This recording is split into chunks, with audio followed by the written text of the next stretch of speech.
31 December রাত 11:59 অনেক মানুষ, হাজার হাজার মানুষে গান বাজনা ডান্স দিয়ে হ্যাপি নিউ ইয়ার সেলিব্রেট করবে। তো আপনি যদি একজন মুসলিম ঘরে ভালো সন্তান হয়ে থাকেন, তাহলে আপনি কখনোই গান বাজনা দিয়ে হ্যাপি নিউ ইয়ার সেলিব্রেট করবেন না। হ্যাঁ, আপনার যদি এত ইচ্ছা থাকে হ্যাপি নিউ ইয়ার সেলিব্রেট করার, তাহলে আপনি 11:30 থেকে নিয়ে 12:30 আপনি কোরআন শরীফ তেলাওয়াত করে করে এই বছরটা আপনি শেষ দিন। এমনকি একটা কথা সবসময় মনে রাখবেন, আমাদের সবার একদিন মরে যেতে হবে। সেদিন আল্লাহ রাব্বুল আলামিনের সামনে যদি দাঁড়িয়ে যদি আল্লাহ রাব্বুল আলামিন যদি আমাদেরকে বলে যে তুমি একদিন হ্যাপি নিউ ইয়ার সেলিব্রেট করছি না, এই জন্য আমি তোমাকে জাহান্নামে দিলাম, তখন কিরকম লাগবে একটিবার চিন্তা করে দেখুন।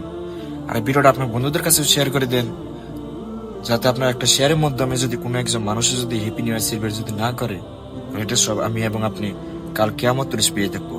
সে যত দিন এটা আমল করবো তত আমরা সব পেয়ে থাকবো। জাযাকাল্লাহু খাইর। আসসালামু আলাইকুম।